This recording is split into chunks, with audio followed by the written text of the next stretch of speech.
This week's video is brought to you by Humless, solar power on the go.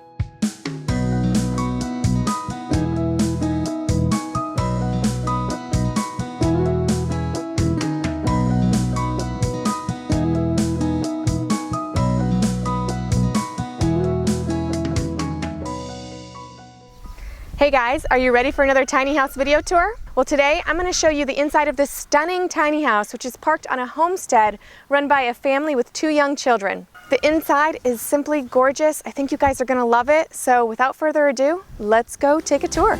Will you join me? Will you roll?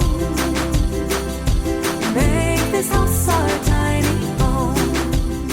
I'm Tessa Chittle, and this is my son Ava Chittle and my daughter Azalee Chittle, and this is our tiny house farm stay. Our tiny house is located on 6 acres of property outside of Gig Harbor, Washington.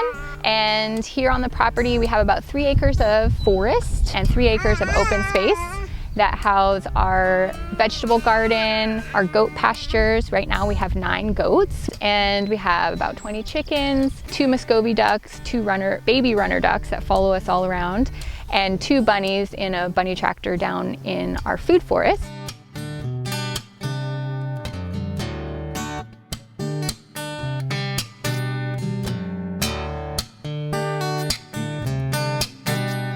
We decided to build a tiny house after my daughter was born, and we were trying to figure out a way that I could kind of explore my passions as a mom and as a homesteader, and sharing that message of bold living and alternative living with others.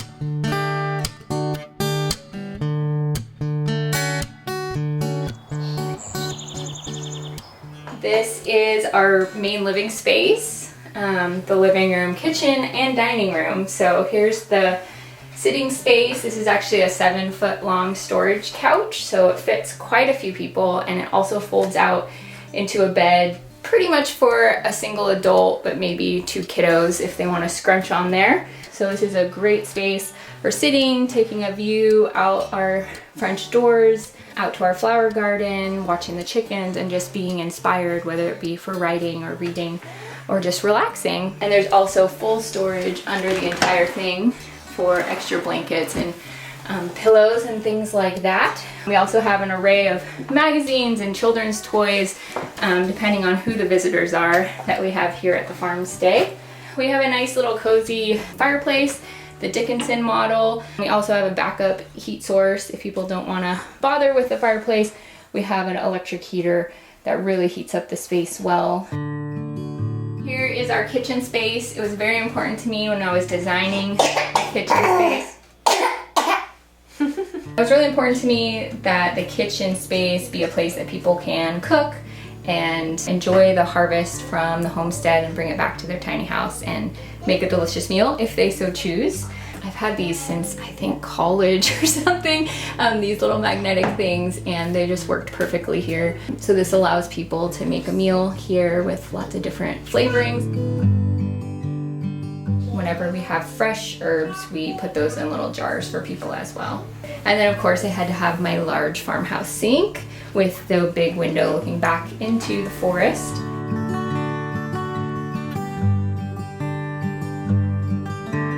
So these shelves were really important to me when I bought them because we originally wanted to paint this entire house white. That was my vision. But when we put this beautiful cedar on the walls, everybody was like, don't paint it, it's so pretty. So I decided to bring in kind of the glam and the lightness with other things. For example, these marble shelves with the gold brackets, as well as most of the light fixtures are a little glam. A lot of them are gold and kind of fancy from Etsy. I originally had wanted a full-size fridge because I wanted this kitchen to be fully functional and have space for lots of produce from the farm. But when the reality hit of space, we realized we really wanted this long counter space for food preparation. And when you have a full-size fridge, you don't get that counter space. So we went with an under-counter fridge, and I found one by Danby that kind of has the vintage look to it. And we had someone stay here for 3 months. They put all their food in here and they were fine.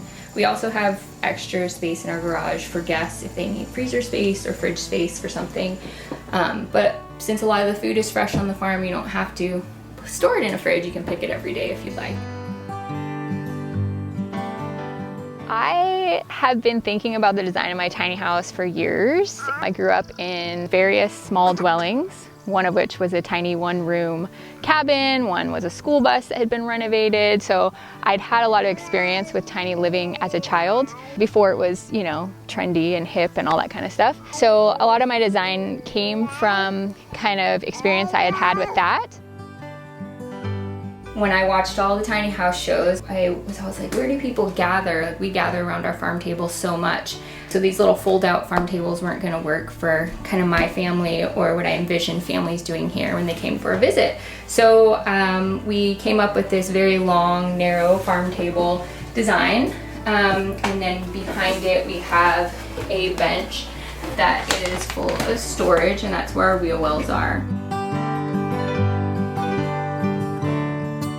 When you want to have a little bit bigger of a dinner party, you can pull out this, what's in there, Asa? Games. It's full of games. So if you want to have a game night, you can't just have people sitting on one side of the table. So this rolls over and allows you to have someone sitting on the other side.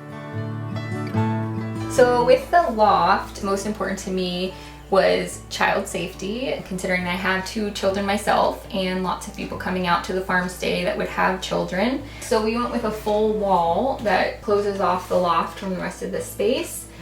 This also provides a lot of privacy. It really makes it feel like its own full bedroom up there rather than just a place to sleep up above the rest of the house. And then we also put in this slat railing, which serves as something to hold on to for anybody coming down the stairs, since the stairs are a little deep. So this is the loft space. There's a queen size bed up here with a beautiful view of the homestead out this window, and again the forest out the back window. We also have this cute little reading nook, which is one of our favorite places to sit and read and cuddle and look out at the homestead. It can serve as a single futon for a child who likes to sleep next to their parents, or even another adult if they want to. It just opens up like this. Nice. See, there's like more storage under there.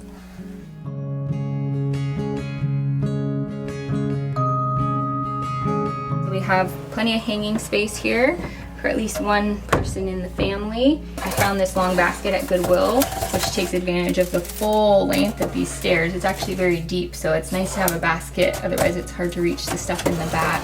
We also put in this little nautical light to make it kind of feel like a little boat cabin and to bring a little bit of the Gig Harbor vibe.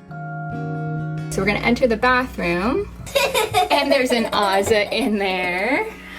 Oh, she's demonstrating the toilet. She's demonstrating the Nature's Head toilet, composting toilet. We made a little bathroom shelf that holds the toilet paper, just using some wood that's stained and plumbing things from Home Depot. I designed this little shelf and my husband built it for me from my vision.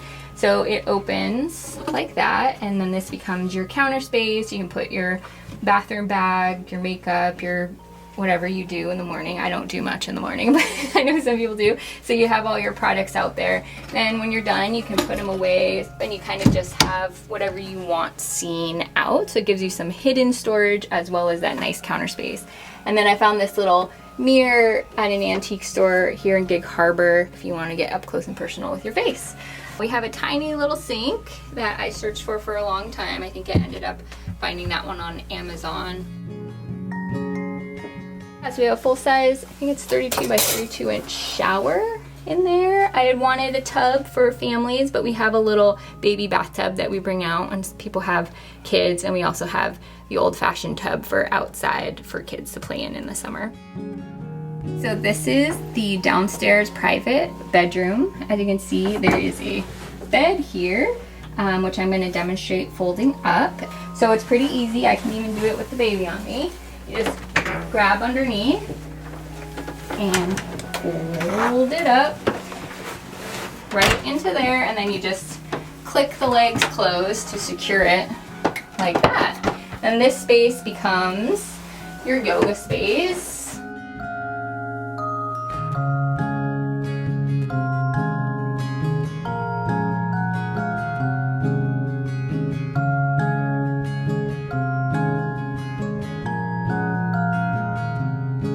The reason we kind of wanted a tiny house to be located on a homestead like this was just so people could come out and get whatever level of taste of this type of living they want. So they might just be looking at it from afar, or they may be getting more involved and coming out to do an animal feeding, or maybe they want to do a more in-depth class here where they're doing some gardening or some canning or some cooking or other projects around the homestead. One of the reasons we became homesteaders is because we wanted to have more community around us and kind of have that more communal living feels. It actually has really made our lives much more enjoyable and fun to share this space and the homestead with others. Thanks for tuning in this week. Make sure to hit that subscribe button so you can be alerted when I post a new tiny house or travel video.